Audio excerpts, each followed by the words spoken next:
In today's video, we're comparing the Australian Shepherd, who's not Australian by the way, and the Labrador, which has been one of the most popular breeds in the world for many, many years. Both of these spectacular breeds have a rich history as working dogs and steadfast companions, so let's put them head to head and see which one might be better suited for you and your home.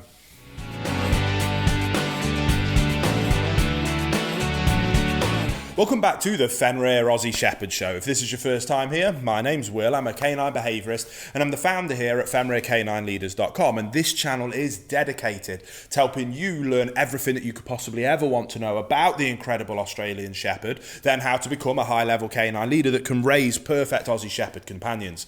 So if you love the Australian Shepherd as much as we do here at Fenrir, start your journey by hitting that subscribe button, turn on the notification bell so that you'll never miss a future Aussie Shepherd video.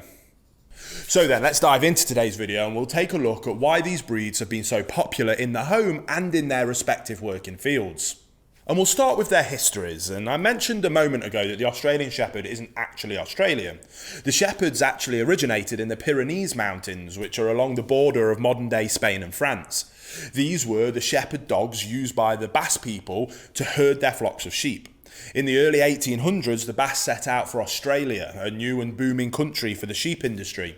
In the early 1900s, the Basque set out again for the Wild West of California and USA. It was here in California that the local ranchers and cowboys saw what a fantastic herd dog the vast majority of them had brought with them. Since they had most recently come from Australia, the locals named them the Australian Shepherd, and the name's simply stuck since then. Now, the Labrador Retriever had a similar issue with its name in the early days of the breed as well. They were part of a breed developed in the Newfoundland area, or more specifically, the Labrador region of Canada. In the early 1800s, the Labradors became quite popular in Britain, and an effort was made to develop the adept waterfowl dog more thoroughly. In the early days of the breed, they often went by many different and somewhat confusing names. They were known as the Newfoundland dog, St. John's dog, and the Lesser Newfoundland, though none were accurate. Their original job was in retrieving fowl for the hunter, often in water or marshy areas. Sorry to very quickly interrupt the video, guys. I just wanted to let you know, if you haven't done it already, over on our website, FenrirCanineLeaders.com, we have a completely free quiz that I designed myself for you to be able to take. It asks you a few questions based on some of the things that I think are really important for what guard dog breed will be perfect for you. So you go through that quiz, you answer the questions honestly, and then at the end, it will give you what I think the perfect guard dog breed for you is. And again, it's completely free, just trying to help you guys out as much as we can. So again, there'll be a link down to it in the description box below. If you haven't done it already, go, even if you're not necessarily interested in getting a guard dog breed anytime soon. I know a lot of people have found it really fun just to see what kind of breed I would recommend for you. So get stuck in, go and have a look, but without further ado, we'll get back to the video you were just watching. Okay then, so let's compare their appearances then. The Australian Shepherd, also known as the Aussie, has a very striking appearance and frequently seen with a blue merle coat and comes in many other colours.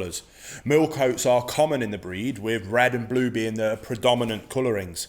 They also come in a tri-colouring, which would be a combination of black and white, and in rare cases, solid colours. They have a thick double coat and feathering, especially along their chest and haunches. Their tails are generally cropped short as a safety measure for the working of the breed.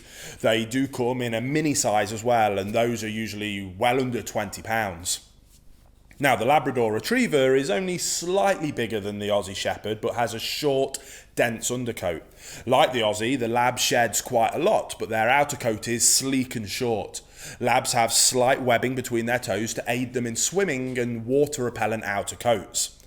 Labs come in just a few colour varieties, all of which are solid colours that include yellow, chocolate and black, with some people starting to include red fox as an official colour.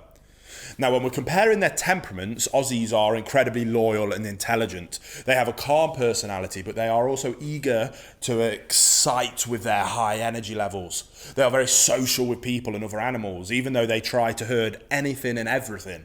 Owners of the breed can attest to the fact that these dogs are almost velcroed to the person that they are bonded most closely with. You won't find yourself moving from room to room, even for a moment, without your Aussie Shepherd there as your shadow. Now, like the Aussie, the Lab is highly intelligent and devoted to its people. The Lab is known for being a loyal and loving companion who is always looking to its leader. They are extremely friendly, even with strangers and other animals, which means they are not really well suited to being any kind of guard dog. They are affectionate and tend to bond closely with one person, but enjoy being around the whole family. Now let's look at training and intelligence, and as I mentioned before, the Aussie Shepherd is highly intelligent, so they are easily trained to very high levels and can excel at many types of competition work. The Aussie Shepherd excels in agility competitions and trick competitions, and you'll see them very frequently for performing in rodeos across the US today. Now, one thing to note about the Australian Shepherd is that they are not really good for new or inexperienced canine leaders. They are brilliant, and it's not uncommon for them to manipulate their people to be able to get away with things and develop quite bad habits quite easily. Now, the Lab is similarly brilliant, which has been one of the biggest reasons for its massive popularity worldwide. Labs are relatively easy to train because of their intelligence and willingness to please, but they do best when they have a job. Remember, these are working dogs who were bred to work in the field all day with hunters. They are consistently ranked as one of the most intelligent breeds in the world, and they are immensely successful in military and police scent work, as well as in roles as service dogs for people with various different disabilities. So let's look at energy levels, and the Australian Shepherd, to match their high intellect, also has a very high energy level. The Aussie was meant to run back and forth around flocks of sheep to keep them corralled and steer them in the Shepherd's wanted direction. As you can imagine, running all day requires a lot of energy to start with, but also stamina.